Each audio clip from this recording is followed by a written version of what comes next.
Imagine a place where gold was not just a currency, but a medium of light. A place where every stone was carved to command the sun itself. 2.5 millennia ago, on a remote plateau in the heart of modern-day Iran, a dynasty rose to build a miracle that the world had never seen. The Greeks called it Persepolis, the city of the Persians. But to its creators, it was Parsa, the ritual center of the universe. It was not a city built for defense, nor for simple commerce.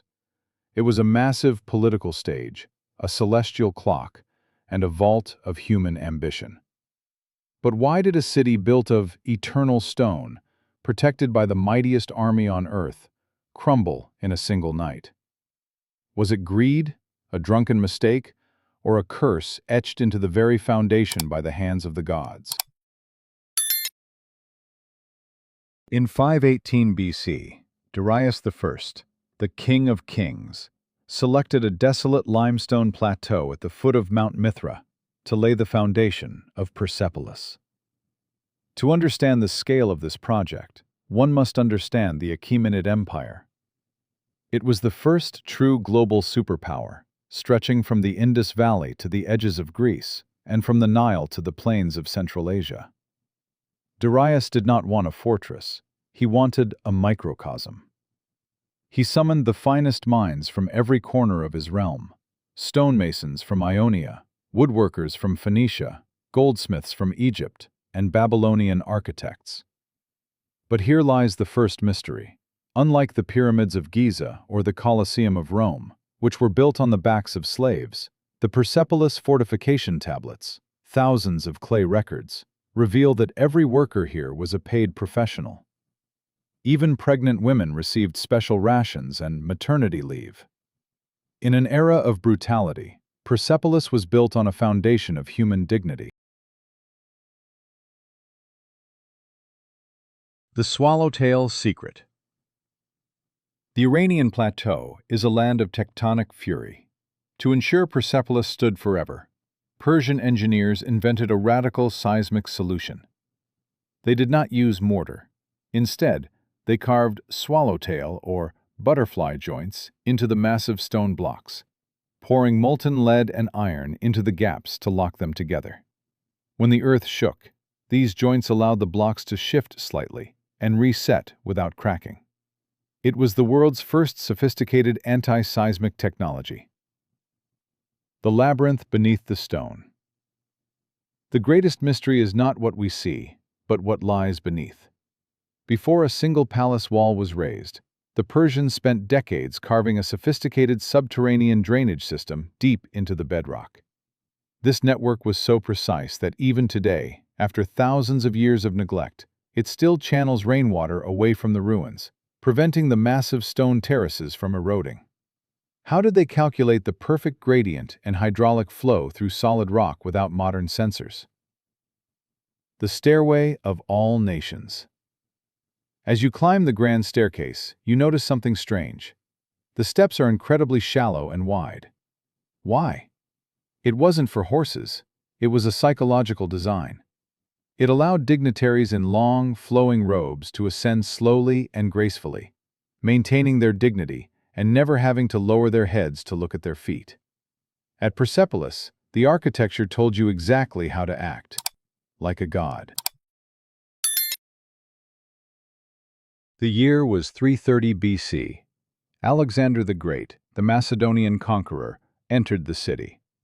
Ancient historians claim Alexander needed 10,000 pairs of mules and 5,000 camels just to carry away the gold and silver looted from the treasury. Persepolis was not just a city, it was a black hole of wealth. Then, the night of the fire. Legend says that during a drunken feast, a courtesan named Thias incited Alexander to burn the palace as revenge for the Persian burning of Athens 150 years prior. Alexander threw the first torch. The cedar beams from Lebanon roared. The heat was so intense that the gold plating on the walls melted, flowing like liquid fire through the stone gutters. Persepolis, the jewel of the East, collapsed in a thundering chorus of ash and stone. Was it a drunken accident, or a calculated geopolitical statement to erase the memory of Persian power. But fate has a strange sense of irony. The fire that destroyed the city also saved its soul. The intense heat fired the clay administrative tablets in the royal archives, turning them into hard ceramic. Had the fire not occurred, these records of daily life, law, and taxes would have dissolved into dust millennia ago. Thanks to Alexander's destruction, we now know that the Persians were a people of profound justice, religious tolerance, and administrative genius. The fire silenced the city, but it made its voice immortal. Even today, Persepolis holds its secrets close. The royal tombs. High above on the cliffs of Naqsh-i-Rustam, the tombs are carved into the vertical rock face.